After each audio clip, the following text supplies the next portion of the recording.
صبر کا، شکر کا، قناعت کا، رجوع اللہ کا سبق دیتے ہیں. اصل موضوع ہی ان کا ہے. لیکن اب چونکہ صوفیاء کی جماعت میں وہ لوگ اللہ ماشاءاللہ خال خال رہ گئے، اور پھر یہ کہ بیٹھ گئے تعویذ دھاگے دینے والے، زاغوں کے تصرف میں، عقابوں کے نشے من.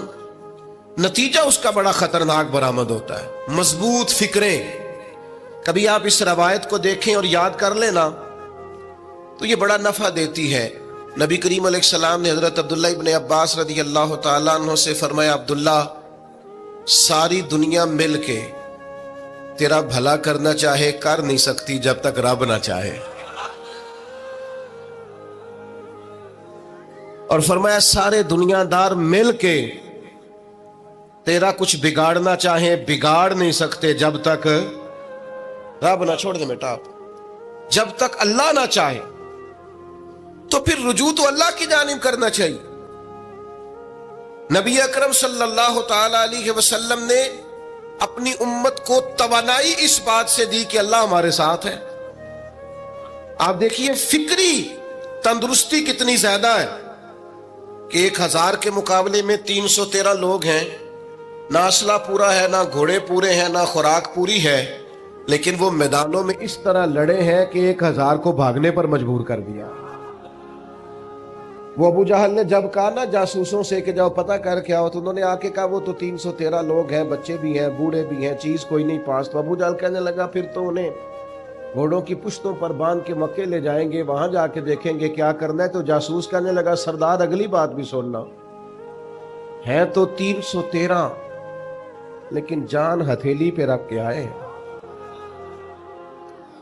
جس کے خیمے کے پاس سے گزرے ہیں شہادت کی دعا مانگتے دیکھا ہے. ان کی آنکھوں سے چمکتی ہوئی روشنی اور ان کے لفظوں سے پھوٹتا ہوا ولولہ اور ان کی آوازوں سے نکلتا ہوا دبدبا کسی جگہ بھی انہیں کمزور نہیں ہونے دیتا. ان کے اندر کہیں بھی کوئی کمزوری نہیں آنے دیتا. غریبی کا نام لے کے سارا دن پریشان ہونا، غریبی کا نام لے کے اپنے آپ کو مظلوم ثابت کر کے لوگوں کو مدد پر اکسانا بندہ مومن کا یہ طریقہ نہیں ہے. اپنی توجہ اللہ کی جانب کرے، نبی رحمت علیہ السلام کی بارگاہ میں استغاثہ پیش کرے. لیکن دنیا داروں کو مائل کرنا، لوگوں کی جیبوں کی طرف دیکھنا، یہ مومن کی شان گردن کو جھکا دیتا ہے. خیرات کا پتھر جہاں میں مانگنے والوں کے سر کبھی اونچے نہیں ہوتے. اور غیرت ہے بڑی چیز جہانے تگو دو میں.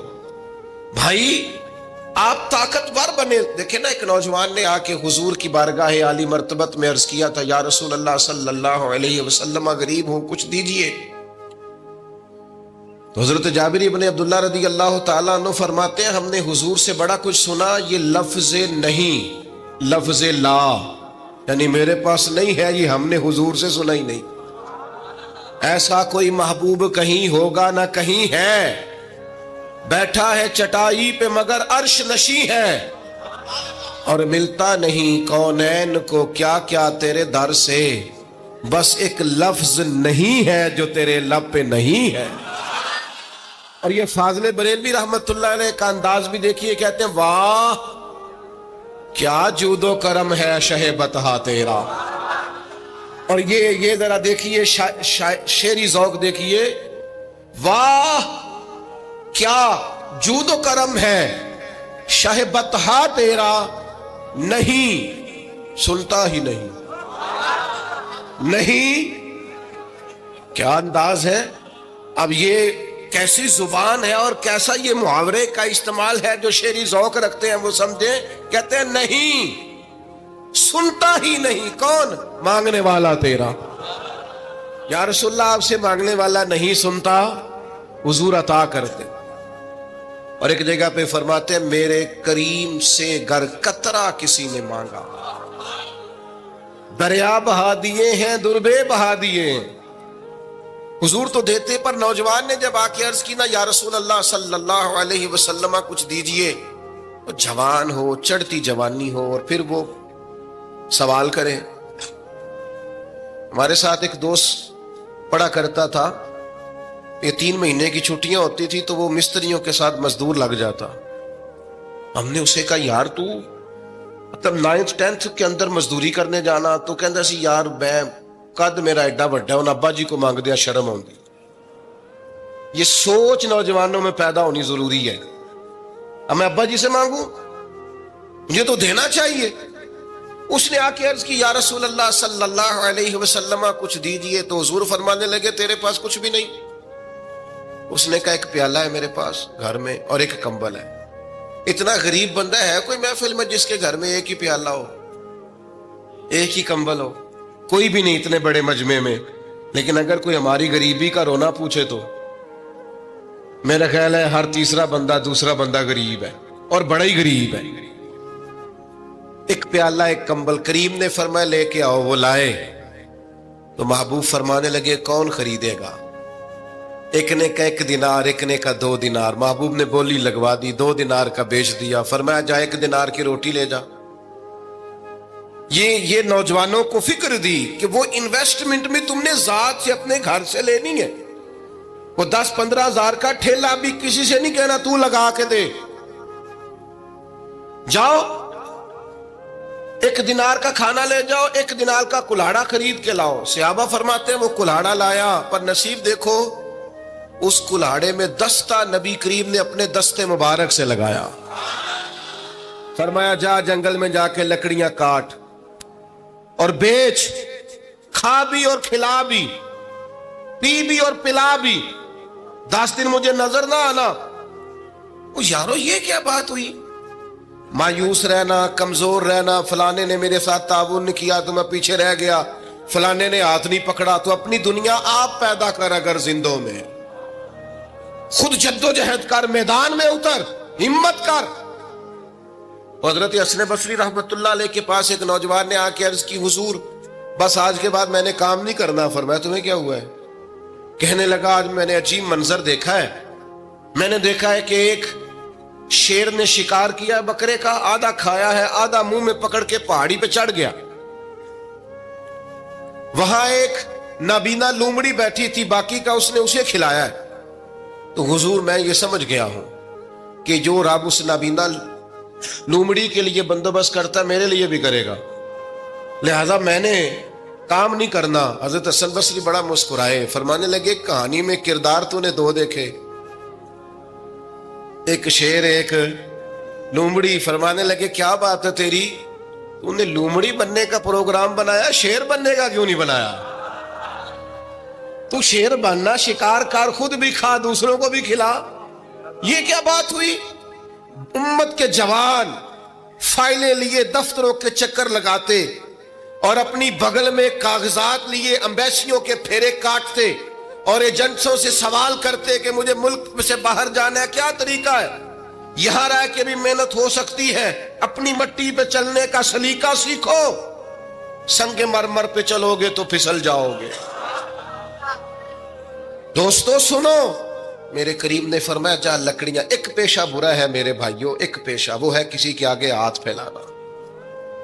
باقی دنیا میں کوئی پیشہ برا جو ٹھیلا لگاتا ہے اور مالٹے بیچتا ہے اور سیب بیچتا ہے, بڑا عزت والا آدمی. یہ شارٹ کٹ چھوڑ دو, دوسروں پہ بھروسہ کرنا چھوڑ دو. وہ شاعر ایک بیٹھا تھا نا, شاعر مجھ سے ناراض نہ ہو جائیں, تو کئی دفعہ وہ شعر و شاعری میں بھی ان کی حالت بڑی خستہ ہو جاتی ہے.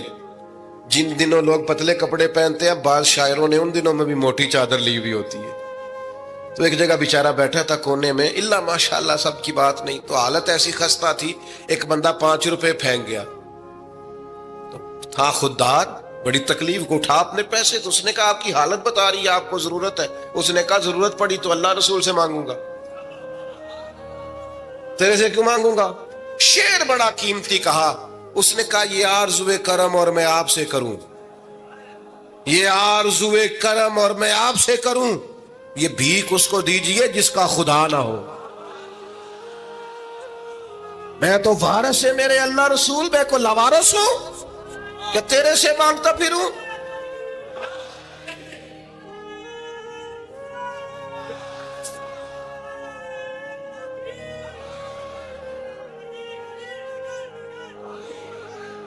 ماشاءاللہ ماشاء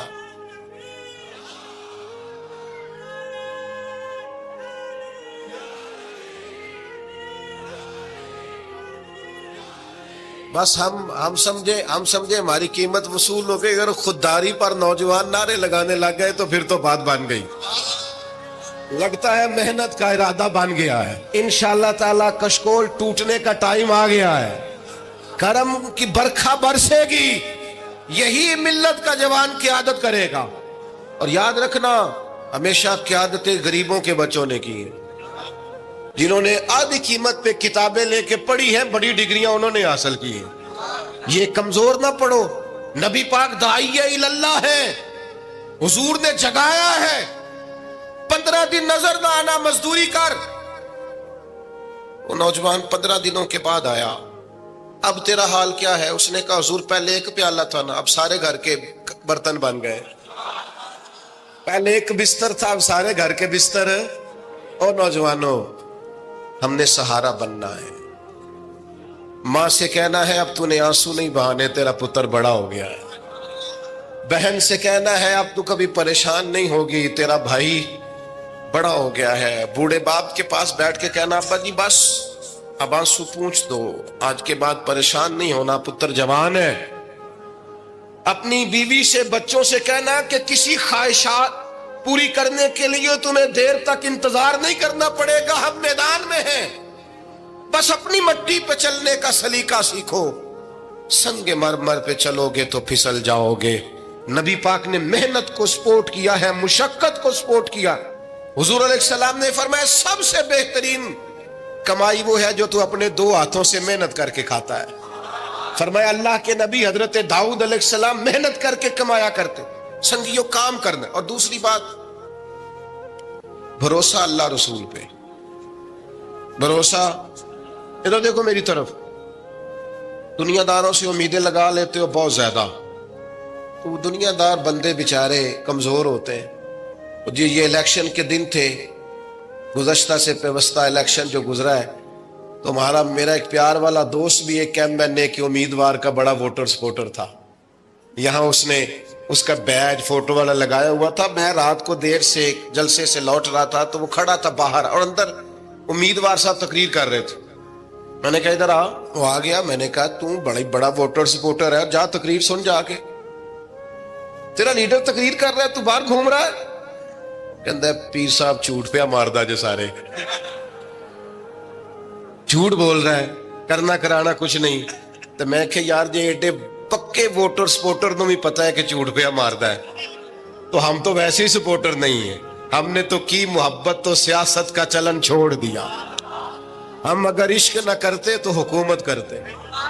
او بھائی, جب پکے ووٹر سپورٹروں کو امیدیں نہیں ہیں تو آپ کن سے امیدیں لگائے بیٹھے ہیں؟ آپ جدوجہد کریں, اور امیدیں اللہ رسول سے. نبی پاک علیہ السلام نے فرمایا جو رب پہ بھروسہ کرے گا اللہ کی رحمت اس کی کفایت کرے گی. وَمَن يَتَوَكَّلْ عَلَى اللَّهِ فَهُوَ حَسْبُهُ, وہ اللہ پہ بھروسہ کرے گا اللہ اس کے لیے کافی ہو جائے گا. ادھر دیکھو یار موبائلوں والے دوستوں, بات سنو. گھبراہٹ نہیں, ٹینشن نہیں, انزائٹی نہیں, ڈپریشن نہیں. مومن اور ڈپریشن, مومن اور انزائٹی, مومن اور ٹینشن. او جی مجھے پتہ نہیں مجھے کیا ہو رہا ہے, جی مجھے خوف آتا ہے. آپ کو خوف آتا ہے مومن ہو کے؟ آپ کو یہ کرونا کے دن تھے تو مجھے لے گئے ایک سرکاری ہاسپٹل میں, آپ کچھ یہاں بات کریں, لوگوں کو حوصلہ دیں. تو ایک ڈاکٹر صاحب مجھ سے کہنے لگے جی مجھے نہ تنگ جگہ بڑی گھٹن ہوتی ہے, تو موت سے بڑا ڈر آتا ہے, قبر تو بڑی تنگ ہوتی ہے. میں نے کہا ڈاکٹر صاحب کچھ بھی. کہنے لگے سانس ہی نہیں آتا, چاروں جانب سے بند ہے. تو میں نے کہا بچہ بھی تو ماں کے پیٹ میں سانس لیتا ہے نا. آپ نے تو سبحان اللہ کہا. وہ ڈاکٹر تھے, انہوں نے نہیں کہا. وہ کہنے لگی جو تے اماں لیندی صاحب. ہنستے نہیں جی, باتیں ہنسنے کو نہیں سنا رہا, میں فکری باتیں کر رہا ہوں. کہا وہ تو اماں آکسیجن لیتی ہے تو بچے کو جاتی ہے. تو میں نے کہا چلے ڈاکٹر صاحب وہ جو انڈے سے بچہ نکلتا ہے اس کے تو چاروں جانوں کوئی صورت نہیں ہوتی سانس کی. تو مجھے کہنے لگے آپ کہنا کیا چاہتے ہیں؟ میں نے کہا میں یہ کہنا چاہتا ہوں قبر کی 2 حالتیں ہیں.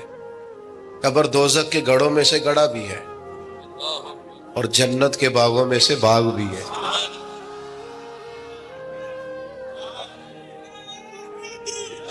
سنو یار، اللہ آپ کو خوش ہو.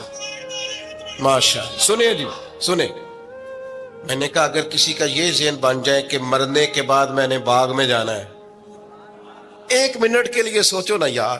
یعنی ادھر قبر بند ہوئی تو نیچے باغ، اور باغ بھی معمولی نہیں، جنت کے باغوں میں سے باغ. اور باغ ایسا شاندار جس میں آنکھ کھلی تو پہلی زیارت ہی مدینے والے معبود کی.